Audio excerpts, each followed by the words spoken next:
വയനാട്ടിലെ ഉരുൾപൊട്ടലിൽ മരണമടഞ്ഞ പ്രിയ സഹോദരങ്ങൾക്ക് പ്രണാമമർപ്പിച്ച് മുൻകാല KSU കൂട്ടായ്മ.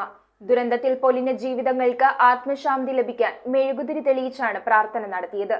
കോൺഗ്രസ് അംഗമായിരുന്ന NK ലത്തീഫിന്റെ ഓർമ്മദിനവുമായി ബന്ധപ്പെട്ട് അനുസ്മരണവും നടത്തി. ഫോർട്ട് കൊച്ചി ജയപ്രകാശ് ഹാളിൽ വെച്ച് നടന്ന അനുശോചന യോഗത്തിലാണ് മുൻകാല KSU കൂട്ടായ്മയുടെ അംഗങ്ങൾ വയനാട് ചൂരൽമലയിൽ ഉരുൾപൊട്ടലിൽ പൊലിഞ്ഞ ജീവിതങ്ങൾക്ക് ആത്മശാന്തി കിട്ടാൻ മെഴുകുതിരി തെളിയിച്ച് പ്രാർത്ഥിച്ചത്. കൂടാതെ കോൺഗ്രസ് അംഗമായിരുന്ന NK ലത്തീഫിന്റെ ഓർമ്മദിനവുമായി ബന്ധപ്പെട്ട് മുൻകാല KSU കൂട്ടായ്മ അംഗങ്ങൾ അനുസ്മരണവും നടത്തി. ചടങ്ങിൽ സാജൻ മണ്ണാളി അധ്യക്ഷത വഹിച്ചു. കിളിക്കാർ ഇബ്രാഹിംകുട്ടി, ഗോപാലകൃഷ്ണൻ, ജയപ്രകാശ്, മാക്കസൺ മില്ലൻ, ഷെരീഫ്, റോഷൻ ആർദർ, മെൽവിൻ, ദീപക് പൂജാര എന്നിവർ യോഗത്തിൽ പങ്കെടുത്തുകൊണ്ട് സംസാരിച്ചു.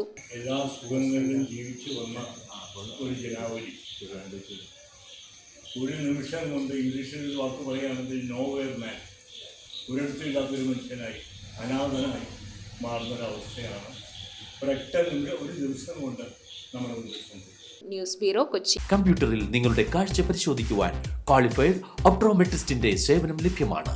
KR opticals, near federal bank, Palluruthy. Specs world, opposite TB hospital, Karuvelippady. KR opticals, combustion മുക്ക്, കുമ്പളങ്ങി.